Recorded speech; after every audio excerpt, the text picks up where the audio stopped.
Smoke signals from around the campfire. Yes, so in case you don't know, my name's Roger Hallam and I helped found Extinction Rebellion about a year ago, and I'm doing a talk today. I think it's called, is it called Emergency Means Prison? Yeah. The talk is Emergency Means Prison. So if you're in the wrong workshop, then feel free to leave now, because it's not going to be an easy ride, because that's what the title is. So yeah, I've just done like a tour. Well, I've done two little tours. I went around Europe doing a little tour, and then I've been around the UK doing a little tour on this Time Is Now thing, and so I have got this talk that I could give you, but I don't actually feel like giving it anymore. So I'm sort of going to give it. It's quite a slick talk, and I more or less know it off by heart, but I'm quite conflicted, and I'm going to tell you about that a little bit.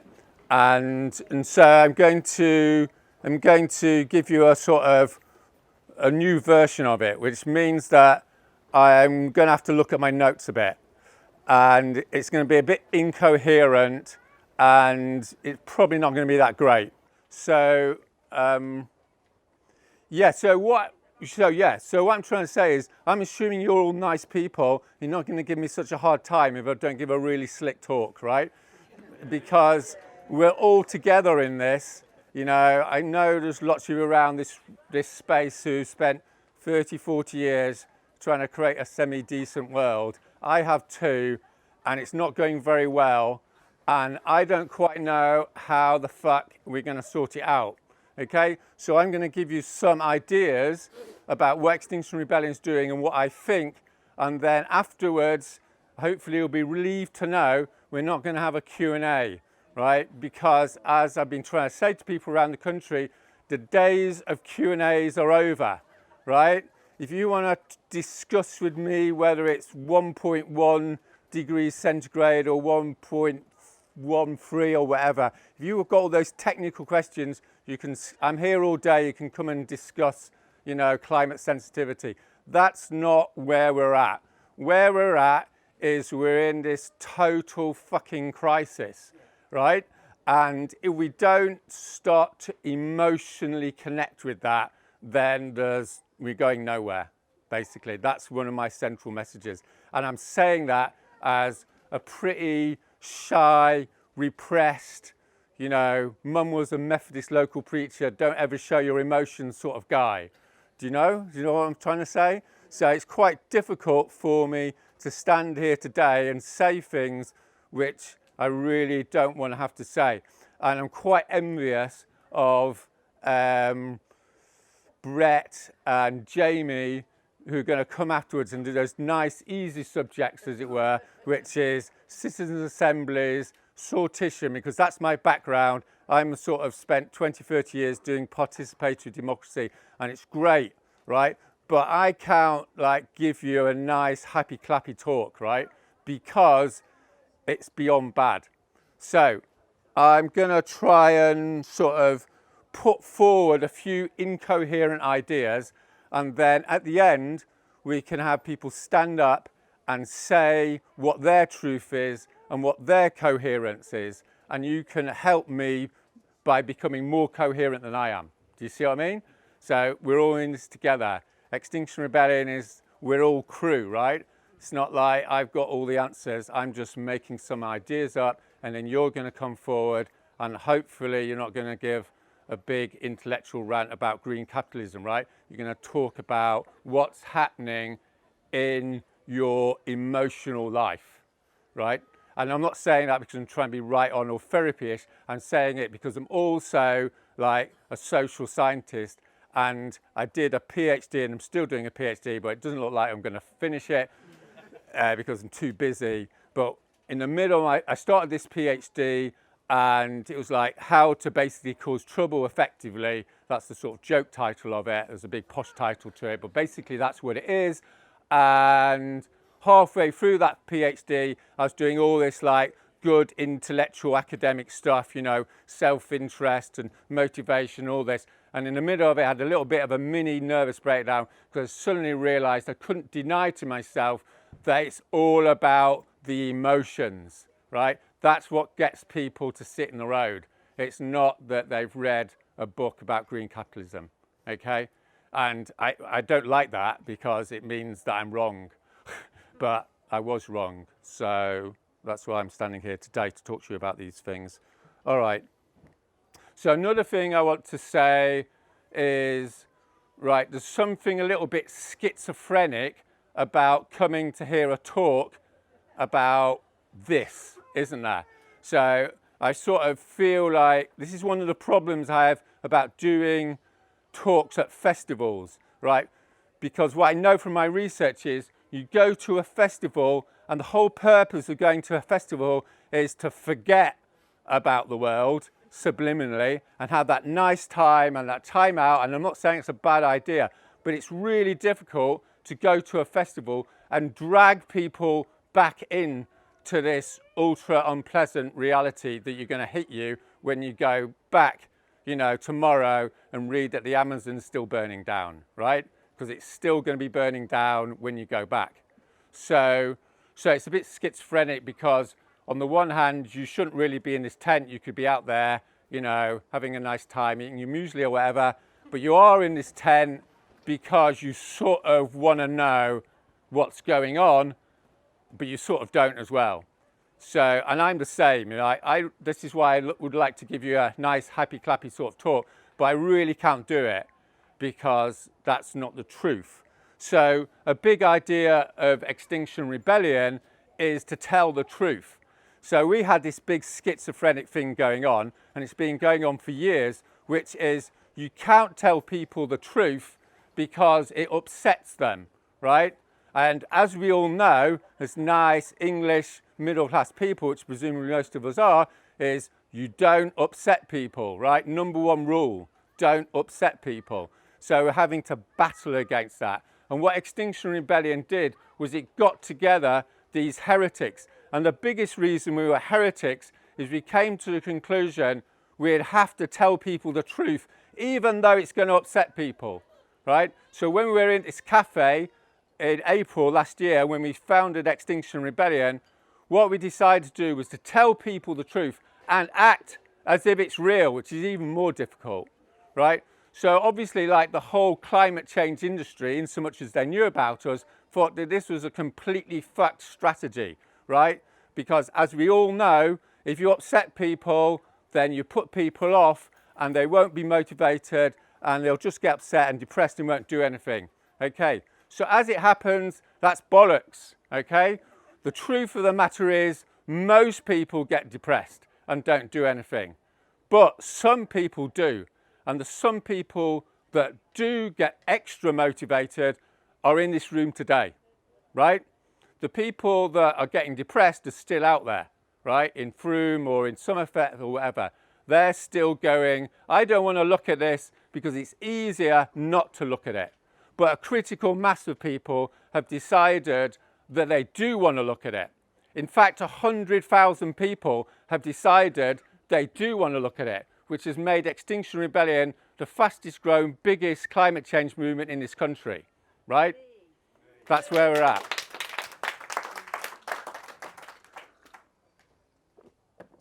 Which is a little bit of a turn up for the books, as you can imagine, because when we were in that cafe, as far as I was concerned, we were just going to fucking do this thing, and if we got 30 people, that'd be great, right? That'd be 100% increase. But we got 100,000, so that's sort of handy, because it means we're in the ballpark of doing something reasonably self-respecting of ourselves. Let's put it like that. Okay, this is when I'm looking at my notes.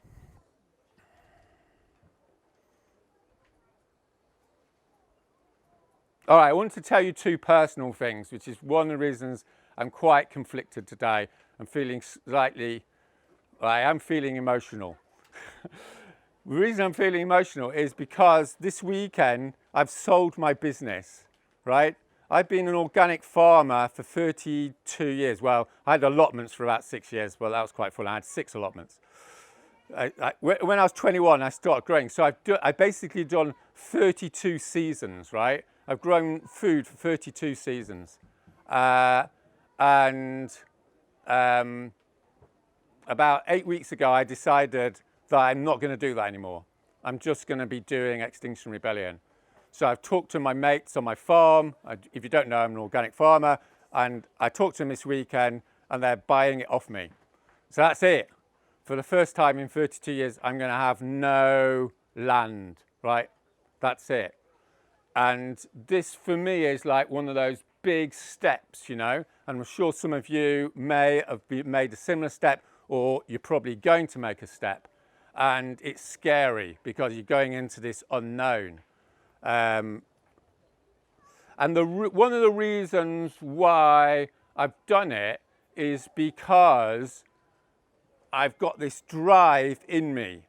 And I know this sounds potentially a bit dodgy, but I do feel a little bit like one of those guys in the Old Testament, right? I don't know if you've read that. I can't quite remember the stories. I was brought up as a Christian, so I can half remember it. It goes something like this. There's some guy and he's tending his sheep, right? And God speaks to him and goes, you're not going to be tending sheep anymore. You're going to go out and speak righteousness or something to the corrupt and fallen masses. You know how this language goes. So, like, I don't know whether that's, I'm not bothered whether God exists or not, but it's certainly true that I wake up in the morning with this massive drive, and it's a schizophrenic sort of thing, because most of me just wants to have a quiet life. But there's this like voice inside of me going, fuck this, you know, you've got to get out and do what you've got to do. So that's the sort of, that's one of the reasons I'm here. You know, it doesn't come naturally. And that connects with this other idea, which is, as you can see, it's a bit incoherent, right? So is my appeal to you is, I'm sure there's few of you in this room, right, that have the ability to go and talk to people about what's happening. And I would hope, and one of my requests of you is, if you feel you've got that voice inside you, you've got to do it, right? Because one of the things we've failed to do for 30 years is to have people stand up and get emotional in front of other people. And this is the way we're actually going to make this thing work. We're not going to make this thing work by having more technical discussions about wind turbines, right? I fucking love wind turbines, but those days are gone. We need people to stand up and emote and go around the country to the village halls and the town halls and say to the ordinary people of this country, it's fucking over. It's over, right? With that sort of poof, you know? And I've got a few things to say about the Green Movement. It's not going to be pleasant, right? But the Green Movement, you know, I've been in it since I was 14, right? I went to my first Green Party conference when I was 15. I went to the bloody Green Gathering when I was about 16.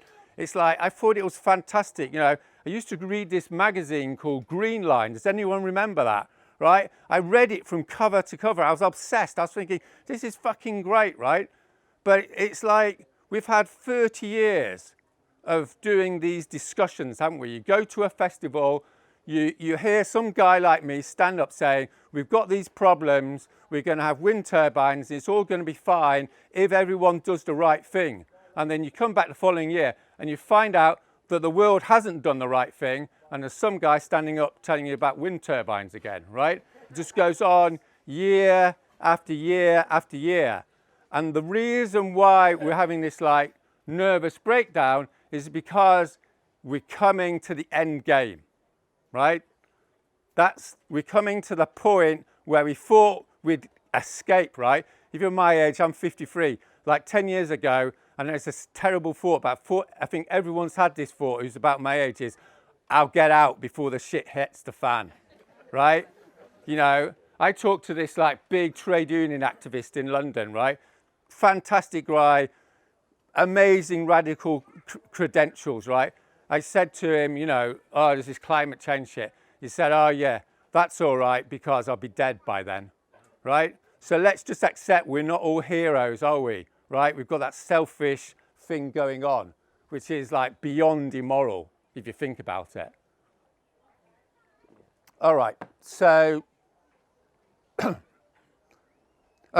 I'm going to talk about the emergency. Emergency means prison, right? So I don't really want to talk about the emergency that much, and I don't really want to talk about prison that much. I want to talk about, okay, so what I really want to talk about is what it means to be human, okay? What it means to be a human being. Because even when we sort out what it means to be a human being, then everything else starts to fall into place. And I think that's the biggest question for our culture, is what it actually means to exist, right? And the last time people were thinking about this question was in the Second World War, right? Maybe some of you know. You might have read your Camus, whatever it's called, right? The biggest question for a human being is whether to commit suicide or not, right? It's a full-on idea, right? Why did he say that? Because he was in the French resistance. And when you're in the French resistance, every day you may think it's going to be your last. So it makes you think about life with a complete intensity, right? In a complete intensity. And when you think about life with that intensity, you start coming up with these fundamental ideas, which is, do you want to end your life or not? And if you don't want to end your life, then you have a responsibility to be truthful to what it means to exist. This is mid-20th century existentialism, right? I read about it in my 20s. It's been my main influence. Everyone else in our culture, you know, no one talks about this stuff. But it's coming back, I can tell you. It's coming back. So,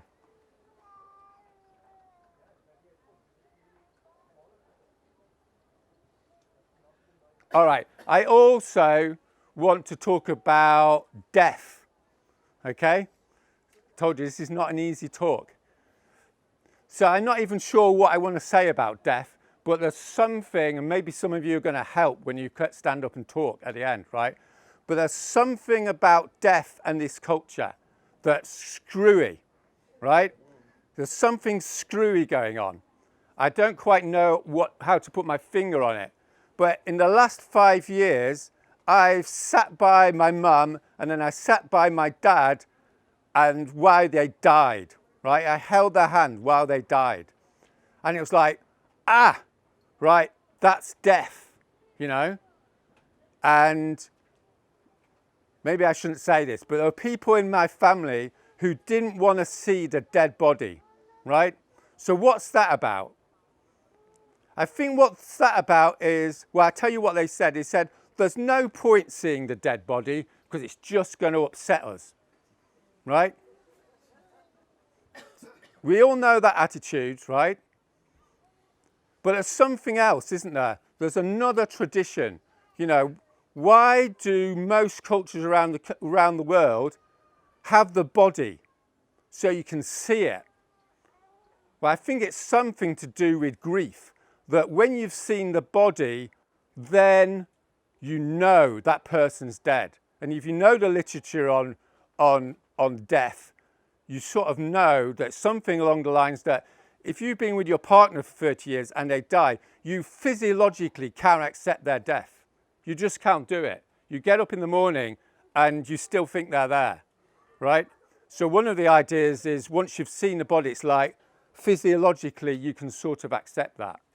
And I think there's an analogy here with the climate crisis, which is our whole culture is in that sort of turmoil, this increasing turmoil where we're going, we don't want to talk about death, i.e. we don't want to talk about the climate crisis, because the climate crisis is fundamentally about death, right? That's what we're talking about here, mass death. We don't want to talk about it for the same reason my relative said, well, I don't want to see the body. But there's another tradition, isn't there? Which is going, yeah, I want to see the body. I want to see what death is because I want to know what it means to be alive. You know, there's something else going on. I mean, I'm just a bloody organic farmer, right? I don't have the right words for all this mystical stuff. But there's something going on. And that's why I can't do this nice slick talk to you, right? Because I know I'm not being true to myself. And I'm not Extinction Rebellion is supposed to be saying something about the truth. And to be honest with you, I don't think Extinction Rebellion is telling the truth, right? You know, there's this talk that's gone around the country, right? The person that did that talk originally was me, okay? I did it in King's College. And I included loads of bits in it, right, that have been taken out. Then the bits are about death. The death bits have been taken out. Well, why is that? Because lots of middle-class people have come into Extinction Rebellion. I'm middle class, okay? So I'm not giving anyone a hard time. But everyone knows what I'm saying here, right? They say, well, Roger, we don't need to talk about that, right? We just need to, you know, tell people there's a problem and sign up at the end, right? I mean, that's what Friends of the Earth has been doing for 30 years, right? Give the £3 a month and we'll sort out climate change for you. It's completely fucked, right? That's why nothing's happened for 30 years. It's because people haven't got a grip on what it means to be human and what it means to think about death. So my sort of like, what I'm trying to grapple with here is this notion, and I said this in my original talk, is everyone wants to escape death, but there's a whole tradition that says once you've actually gone into it and come out the other side, then you're a new person because you can accept it. And my proposition is nothing's going to be happening on this whole climate change crap until people have made that transition, gone to the other side, where you're going to say, I don't actually care. I don't care what happens to me anymore because I'm over this and now I'm happy to go to prison. Which is why I'm not really talking about prison, right? Prison is just the end part of the process. The real process is actually thinking about what it is to be Hugh and what you're going to be doing when you're on your deathbed, right? I mean, I put this in my talk. It's been taken out, but it's a routine. If you're a Buddhist, you may know about it, right? You're on your deathbed, and what are you thinking about? Well, I can tell you what the social science is on it, right? The social sciences, you're thinking about two things on your deathbed. You're thinking about your relationships and whether they were any good or not. And you're thinking about whether you made a difference. Those are the two things you're thinking about. You're not thinking about why you decided, you know, to continue with your career rather than get arrested with Extinction Rebellion. You won't be thinking about that.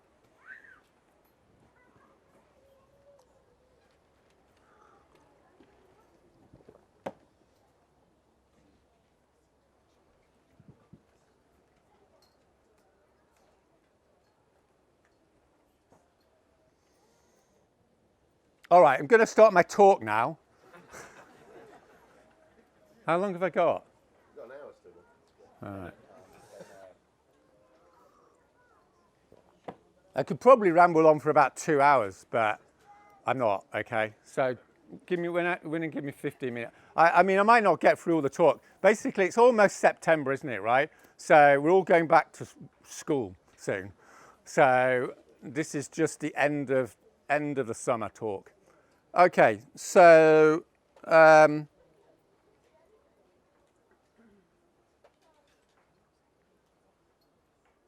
okay, so this is how my talk goes, all right?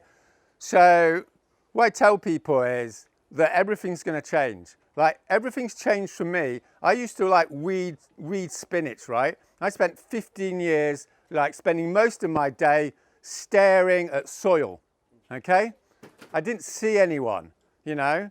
And now I'm seeing all these people. So I've got this surreal experience that a year ago I was just thinking, yeah, you know, I'm going to be, you know, in the back room sort of helping a few design things, Extinction Rebellion, and then suddenly you're thrust into this world, right? And it's like, it's a fucking mad world, right? Like, I get about 5 requests a week to do interviews, right? And I can't even do them all anymore. And I'm talking to bloody, you know, when I went on Hard Talk, I didn't even have enough time to work out what the fuck Hard Talk was. I thought it was just some intellectual chat show, you know, on the World Service. I didn't realise that it was some, you know, big BBC, let's humiliate some radical people routine, right? You know, it's like, I just went in there and it was just whoosh. And then I didn't even have time to wear my posh shirt, you know, so I was in trouble with the media messaging people. So, the situation is you're about to end. So yeah, I've got this idea that I've entered this movie, you know. So, you know, I watch Netflix. I like Netflix because it like takes, you know, at the end of the day, I just went and watch Netflix. That's my little admission, right? It makes me go to sleep. So, but you see all that, don't you? You see, those of us that are 50 odd, we've had 30 years where the real world is something you see on telly. You see it in the movies, right? We've never actually experienced real history yet. You know what I'm trying to say? But it's like now I'm experiencing real history. And my proposition to you guys is you're on the cusp of experiencing real history, right? Real history, of course, is a euphemism, right? It's a euphemism for death, okay? That's what history is about. You know, terrible things happen to people and they come through it and they don't come through it, right? So in a few years' time, all those nice people in Frome and all those nice people that don't come to these talks, they're going to get thrust into it as well. And it's not going to be voluntary. So I want to give a little example of how this works, right? Like what's happening around the world. So I'm going to do it quickly because I haven't got much time. But so there's this billionaire talks to me about 5-6 weeks ago now. And he's rich, right? He's a capitalist and he's shitting himself. Why is he shitting himself? Because there was a forest fire near Los Angeles. He had to get into his car with his 3-year-old kid and his wife and flee for his life, right? The flames are 70 meters high, right? He's shitting himself, right? And what he said to me is, Roger, whatever it takes, right? Whatever it takes. So that's what's happening with him. Then there's this person from COP, right? Do you know the COP thing? So the joke is the COP is when all the important people around the world turn up to decide to do nothing about climate change, right? That's what's happening with COP. But anyway, he's ringing up to say, I want you to shut down COP. I want you to cause chaos at COP. This is an organizer, right? This is an organizer. So that's like, what's going on? And then there's like a BBC journalist, right? He's on telly every night. He's phoning up Extinction Rebellion. He's saying, this is how to effectively close down Parliament. Bang, right? What's going on? I'll tell you what's going on. Like the world is beginning to experience a nervous breakdown, and these are the outliers, right? There's 99 BBC journalists that are just doing the cool routine, right? I know about them because they interview me a lot, right? I tell them we're fucked and they just go on to the next question, right? You've all seen that. Happens to me like 3 or 4 times a week. It's like, we're going to have mass starvation. So, Roger, you know, what did you do after university? Right? What's going on? I mean, I can't do those interviews anymore. I'm going to say that to Extinction Rebellion. I am not going to go into interviews anymore and just answer the question about what I'm going to do after university. There's something obscene about it. There is, right? I'm not doing that shit. You know, if I go into Hard Talk, I'm just going to keep going on that point. You know, it's fucked. It's over. You know, the BBC should be going into rebellion. This should be closing down the programme so everyone can think about it, right? That's the human thing to do, which comes back to this point about what it is to be human. And my suggestion is, if you're an interviewer and you've just heard we're facing mass starvation, going on to the next question is not a human thing, right? That's the sort of mentality that led people to tick off the boxes when they were sending Jews to Auschwitz, right? I know that's a taboo, but we're not different from those people in Germany, right? I heard a lecture a while ago, and the lecturer said this really important point, which is, if you were Germans in 1943, you would be doing the same thing, right? Don't get the idea you're all cool, right? We're all herd animals at the end of the day, right? If everyone in this room is killing Jews, you'll be doing it too. It's a hard thing.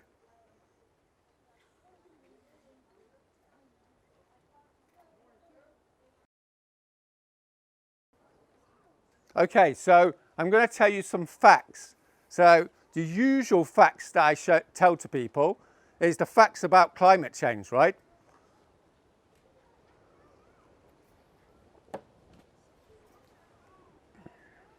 I don't know whether I want to do this bit, but I'm going to do it, okay? Okay, so here's some science, right? Here's a routine I'm going to give you. I did this in my first talk, it's been taken out. There's a variation on it. So you want to murder your kid, right? You take them to a cliff, you push them off the cliff, right? There's this thing called science. What does the science say? The science says there's a thing called the law of gravity. The law of gravity takes that kid's body, takes it down, and they crack their head on the rock and they die. That's science, right? So maybe let's take it to another level, right? Maybe there's a village in Somerset and they decide to kill all their kids, right? So they get plastic bags and tie them around their heads, right? There's something called science. And it goes like this. If you haven't got enough oxygen, right, after 2 or 3 minutes, you're going to die. That's what the science says. That's how you can kill 30 kids in a nice village in Somerset, if you wanted to do it. And if you wanted to kill like a whole load of people, then you know what to do, right? You can put them into a room with a pipe going into the room, and you can send down a certain sort of gas. And the gas comes into that chamber and everyone breathes that gas, and maybe after a quarter of an hour they're all dead. So the science is the gas kills them, right? So you know what's coming next, don't you? There's a plan to put gas into the atmosphere. And the world is a gas chamber, is it not? There's no escape.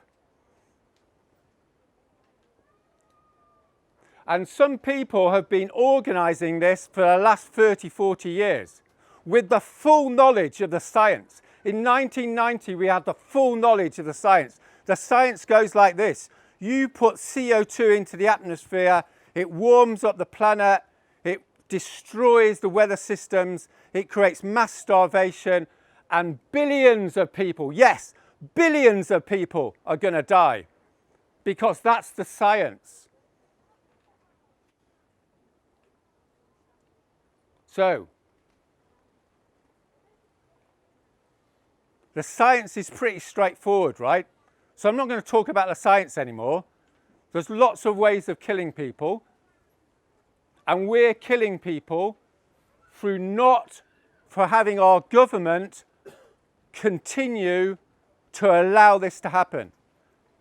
And one of the reasons like you're all in here today is because we've got to the end point, right? Because that gas has been coming down that tube for 30 years. Carbon emissions have increased by 60%. That's fine. But when they've increased by 80%, we'll have mass starvation. And when they've increased by 100%, it's over.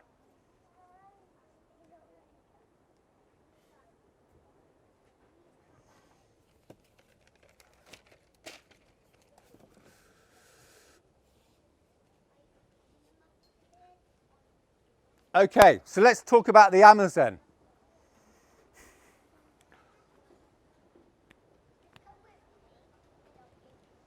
I'm not sure what's happening with the Amazon situation, but I think there's something a little bit screwy going on, right?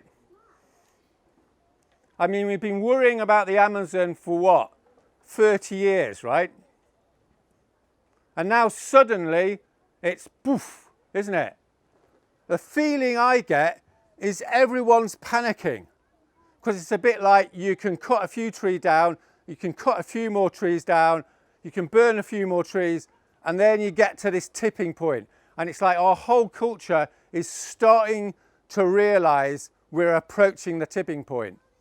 So I had to look at a few articles, because you know what these articles are like. They never actually tell you the actual facts, do they? So the facts are we're at what? 15% cutting down the Amazon. When we get to 20-25%, it's no return point. So maybe that's 10 years away.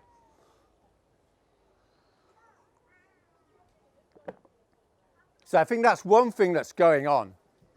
But there's something screwy going on, because it's a bit like, hey, you know, those terrible Brazilians, they're cutting down our rainforest, right? I think there's something screwy. I can't put my finger on it, but it's something like, well, why the fuck are we just standing around allowing the government to build the third runway? You know, what are people doing in this country about the carbon emissions we've been allowing the government to emit for 30 years, right? Where's our responsibility? What right have we got to go to some Brazilian farmer and say to him, don't cut down the rainforest, right? When our carbon emissions for 30 years have been 500, 1,000 times greater than that guy's. Where's the responsibility?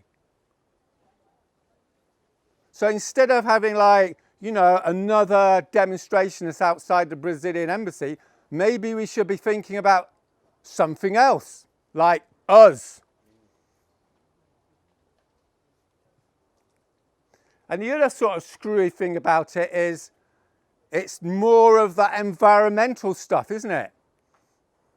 The environmental movement has been doing this whole euphemism routine for 30 years, which is, does the planet?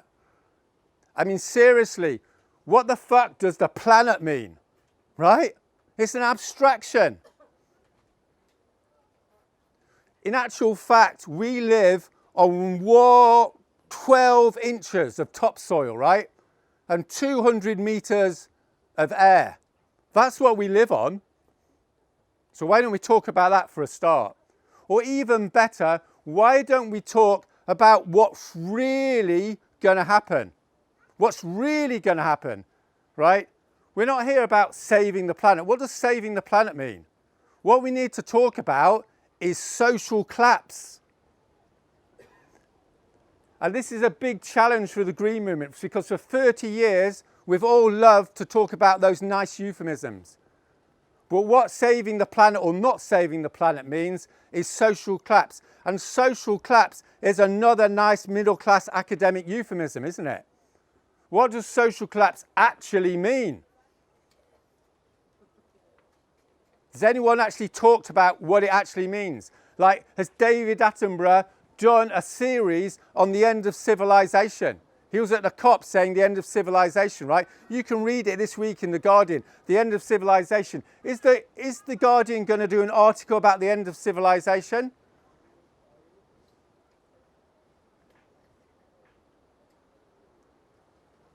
What the end of civilization means, well, what does it mean? The first thing it means is you're not going to get a pension, okay? Let's start with the basics. You're not going to have a pension. Forget it. You're not going to have that pension. You're not going to have those hospitals. Because what social collapse means is economic collapse. That's the beginning. That's what to say to all those right-wing people out there. If you're so fucking right-wing, then why aren't you talking about the collapse of capitalism? Why aren't you talking about the collapse of house prices, the food going up in price, your kids not going to university? That's what we need to talk to people about when we go round the village halls and the town halls of this country. Forget the planet. But that's just the beginning, isn't it?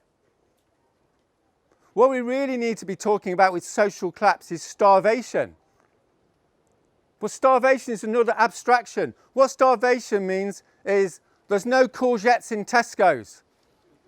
Right? Let's ground it in some reality. Last February, there were no courgettes in Tesco's because there was like snowstorms in southern Spain. And everyone was laughing in that sort of nervous, sort of way. What starvation means is you go to Tesco's the following week and there's no bread and there's a guy outside Tesco's in Frome or whatever selling loaves for £20 each. Well, that starts feeling a little bit real.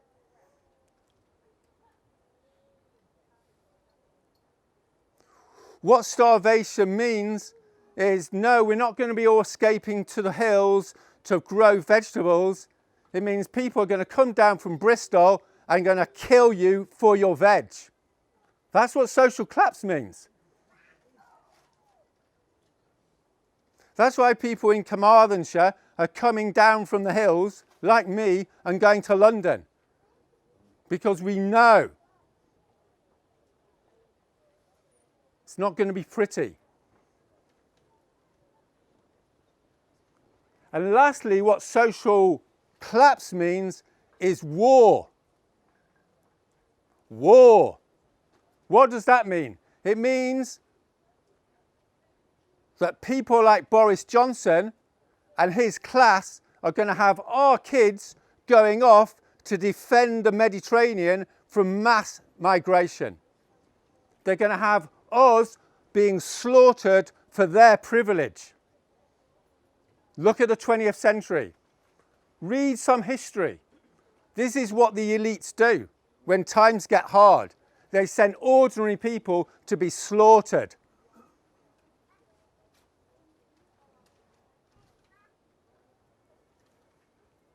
And then there's the last taboo. Rape. Who's talking about rape? Came out a few years ago, didn't it? Like what's happening in the Congo.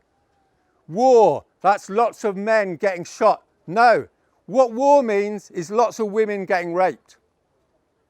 It's a big taboo. I mentioned this twice in Extinction Rebellion. I've been told not to mention it.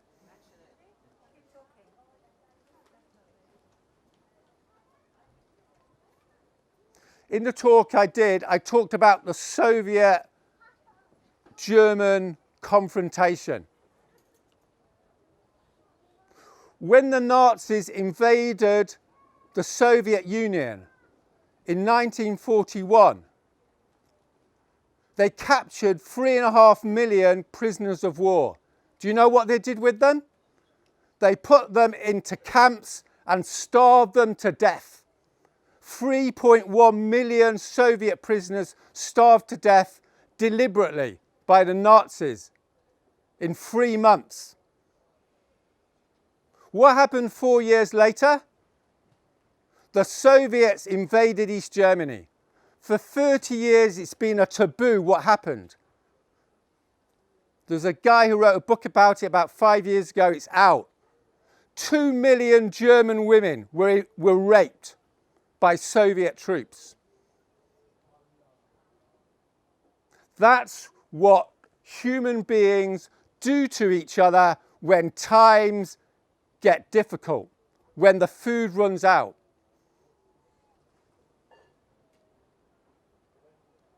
So my question to you is this: what does it mean to be human?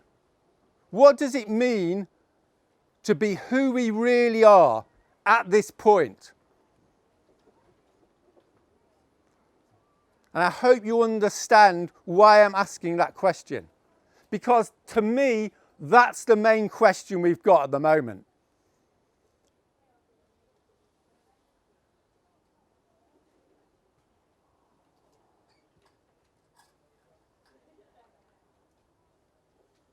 So the next bit of my talk is supposed to be about the social science. But I'm going to suggest to you that even if you've half emotionally connected with what I've just said, it's a no-brainer, right? It's a no-brainer what needs to happen. I'm tired. I'm tired of going around the country talking to people about why we need to get arrested, why people need to go to prison, and people coming up to me and saying, Roger, great talk, I'd love to help, but, you know, I'm an architect and I've just got to think about my kids, right? I've had 4 years of people telling me this sort of stuff. So yes, it's obvious what needs to happen. We need to rebel. And when I say rebel, I don't mean a fucking brand, right? It's not, hey, Extinction Rebellion. What I'm talking about here is a rebellion, right? Look it up on Wikipedia. A rebellion means you go out, you break the law, you go to prison, you get let out, you break the law, you go to prison, you get let out. Because nothing else is important.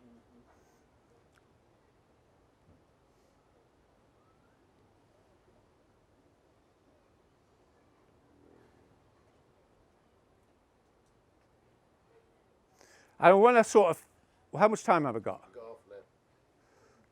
All right, I'm going to finish. You'll be glad to know. Everything I've said to you is like terrible, right? It's terrible.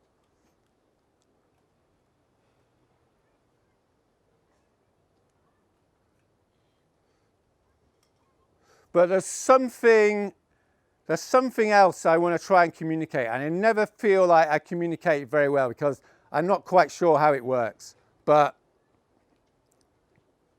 one thing I want to finish on,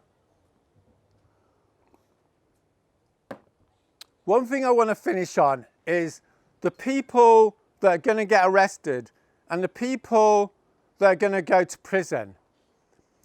We're the lucky ones, right? That's my proposition to you. Because we've half made that transition. Because when you've got nothing left to lose, you're free.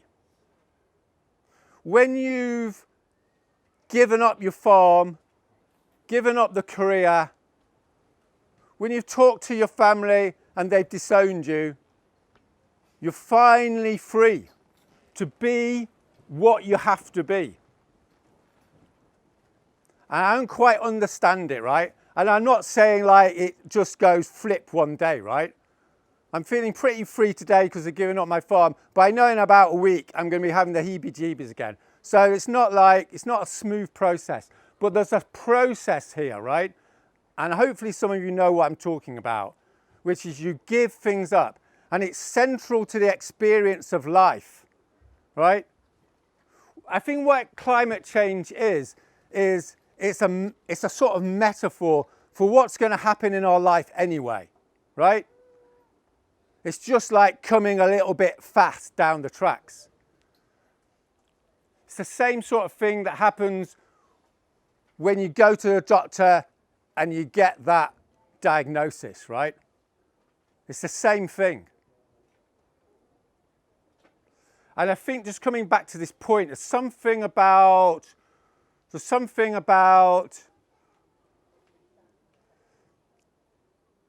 living a lie, right? There's something about, we've all known this is coming. I knew this was coming 10 years ago, right? I was sitting on my farm 10 years ago, knowing absolutely we were fucked. But I was sitting on my farm thinking, someone else is going to sort this out. Right? That's what we've all been doing, isn't it? I'm doing the wind turbines, someone else is going to sort it out. You know, I'm looking after my kids, someone else is going to sort that out. I'm going to get my career first and someone else is going to sort it out. But no one did they? No one sorted it out. And it was like this horrific realization. That's the realization I had. It was horrific, which is, fuck, I'm going to have to do it myself.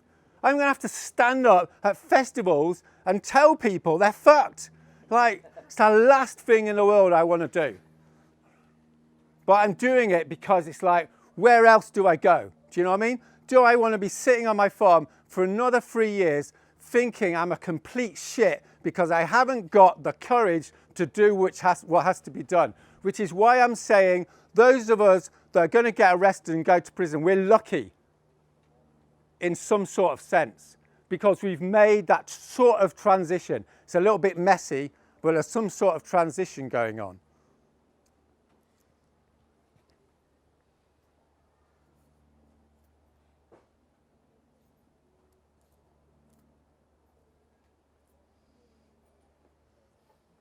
All right, so this isn't it's an incoherent talk, right? So I'm going to go back a bit for 5 minutes and then I'm going to come back forward. All right, I want to talk to you a little bit about my experience. I think this is sort of interesting. I want to talk to you a little bit about my experience of going around the country telling people this information, right? This emotion.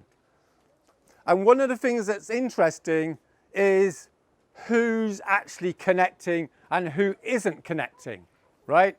Because even though I'm doing this like incoherent emotional routine on you, right? I am actually a ruthless empiricist, right? I do the strategic work for Extinction Rebellion. I work out the probability analysis of whether we can get on those bridges or not. That's my job, right? The only reason I'm emoting about it is because there's nowhere else to go, right, on this. But the fact of the matter is, when you go around the country at the moment and you tell people this information, it's interesting who gets it and who doesn't. And I've got some like challenging news for you, right? Which is I don't think the Green Movement is getting it. Sorry. As someone who's been in the Green Movement for 30 years, it's not getting it. The people that are getting it are women over 50 in miserable little towns up and down the country who have never heard of the Green Movement. What does that say? What it says is this is getting bigger than polar bears, right? It's not about that. What it's about is our kids. And when women over 50 come down at the end of my talks, you know what they're talking about? They're talking about their grandchildren and their kids. And one of them said, I've had kids, I've had the husband, I'm in a shitty job, what else am I going to do? And they sign up. So when I go to Scunthorpe or Sunderland or Carmarthen, this is what people are saying. When I go to Brighton, super sexy, chic Brighton, do you know what people say? Got my career to think about, Roger. Right? This is nothing unusual. I do the sociology of revolution. That's one of the things I study. When you start creating mass movements, things move out of that little niche. And the Green Movement's just been that little niche. What I'm here to communicate to you is this is getting bigger than that little niche. And if the Green Movement doesn't start moving, it's going to get left behind.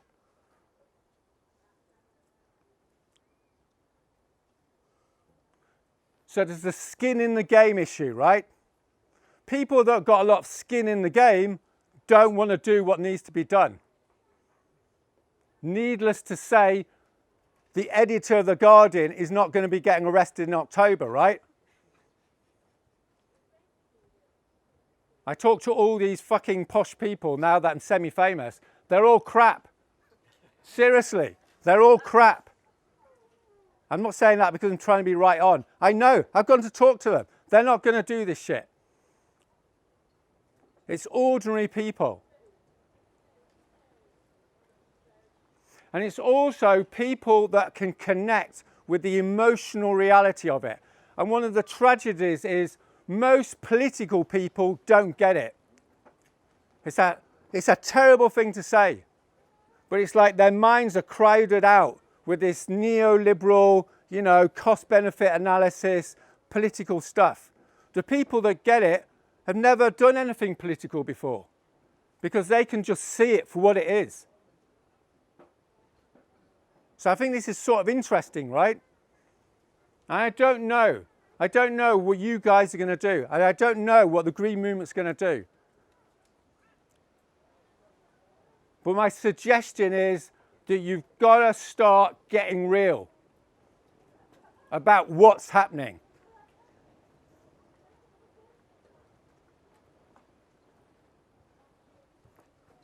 All right, so I'm going to finish.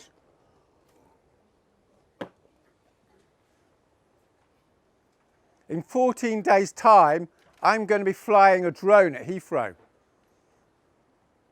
It's going to be 100% safe. It's an Argos drone at head height, outside the flight path, 2 miles in a park. And you may know it's caused a little bit of controversy, right? But I'm going to be doing it anyway with 50 to 100 amazing people. Amazing people. Because it happens to be 100% illegal. 100% safe, 100% illegal. Now, never say never, right? I might fly my drone at Heathrow or in the park near it and nothing will happen. So I have to think of another plan. Done quite a few crap plans in my time. But every time we go to an aviation expert, they say this is totally illegal. So there's a good likelihood that by the end of that week, there'll be 50 good, normal British people banged up in prison for flying a toy Argos drone at head height 3 miles from Heathrow. From an airport that is churning out CO2, which is going to create mass starvation for millions of people. And you know what's going to happen, don't you? The press are going to say, you're disrupting the great British public. And what we're going to say is, this airport is committing mass murder. Work on that one. And this is what is needed. Disruption and sacrifice. So we've got these forms here. Here they are. Decision time. Okay? So I'm going to hand those out in a bit.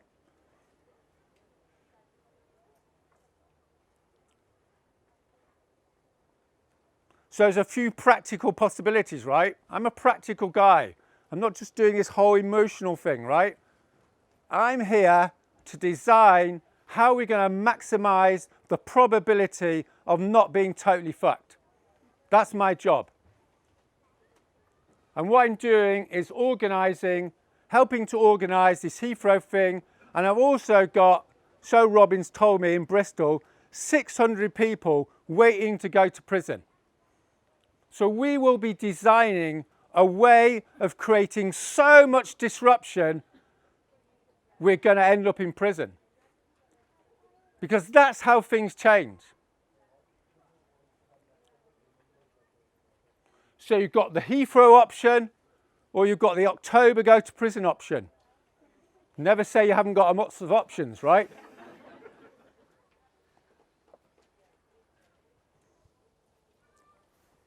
Or you've got the business as usual option, which is the most difficult one, right? Okay, so I'm going to hand these out. There's not that many of them, so you might have to argue over them. You can always write on the back. And then after I've finished, I'm going to finish with hopefully a poem. But after I've finished, you can come up and tell people where you're at on going to prison. Or say whatever you like, right? Because it's your life. It's your gathering.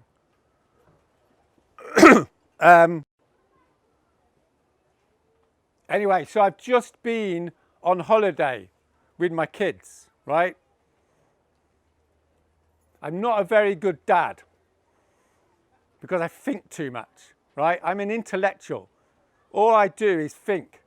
That's why I'm in this movement doing the strategy stuff, right? Because I'm good at it.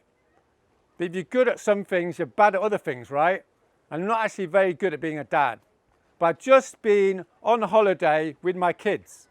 Yep, I'm separated from a wife. Yep, it's over climate change, right? And what I want to say last of all is at the end of the day, that's what we're doing it for, right? I'm trying to do it for my kids, and I'm trying to do it for all the kids. And I want to read you something with my glasses.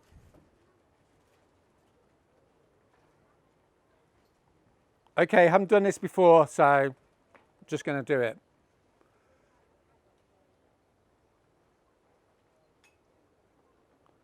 It's a song by Bob Dylan, Lord Protect My Child.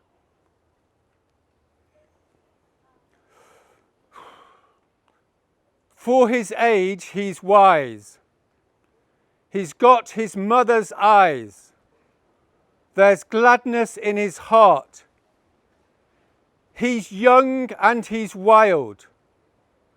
My only prayer is, if I can't be there, Lord, protect my child.